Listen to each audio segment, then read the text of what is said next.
And they don't think we taste good. So, but the bite is enough. Well, that doesn't help once they've taken your arm. That's right. That's true. I was trying to find the silver lining, and that did not work.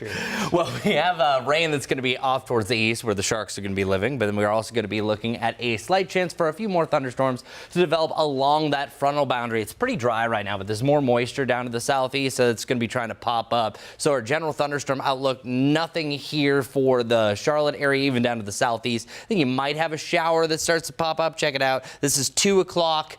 This is 3 o'clock, 4 o'clock. I think that we're going to be closing that book. So barely a chance, but I am going to mention it because I don't want someone to have a shower sneak up on an outdoor plan, say in Chesterfield, Anson, and Richmond County especially. But then our rain chances pretty much kaput going forward. The only thing that's going to bust this that I am seeing that maybe there's a slight disturbance on Thursday that could jog in to the overnight hours. But during the day, these are daytime rain chances. I'm not seeing anything through Saturday. It's not until Sunday to Monday that we start to add the necessary ingredients back that you could have some thunderstorms, not necessarily like this scenario, that this is not a good setup. You have everything that's aligning for another big time severe weather outbreak. This area in red here in Texas, everything is aligned for either widespread wind damage, a lot of considerable to destructive thunderstorms, but these little notches could spin up some tornadoes. But it's these individual guys that I'm seeing here heading into the evening, and you don't want the nighttime tornadoes because they're the most deadly because you can't see them. Supercells are going to be a possibility. So this is going to be the major national story once again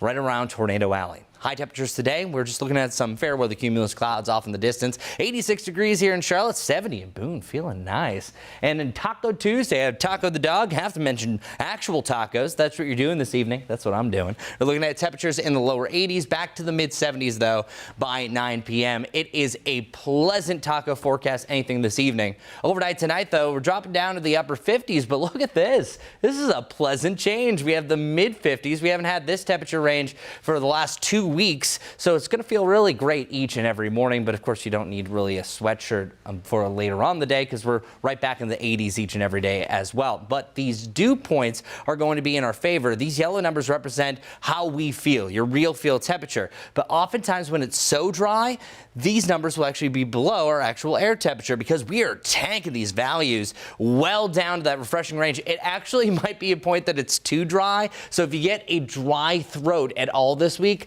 likely it's because we don't have enough moisture in the air. So we kind of went the opposite route. But I am letting you know, so far the warmest days of 2024, we've only hit 89. We've done it 3 times. We have not hit our first 90-degree day yet, but looking at our extended forecast, it looks like 90 could be back in action by the 6th of June. At that point, you really have a much better chance to do it for the first time. Meanwhile, we're heading the opposite direction. We're not mad about it. We have the mid 80s today, which is technically the warmest day over the next 7, and then pretty much the lower 80s most days this week. Feeling fantastic, Larry. Time for a Tuesday till where we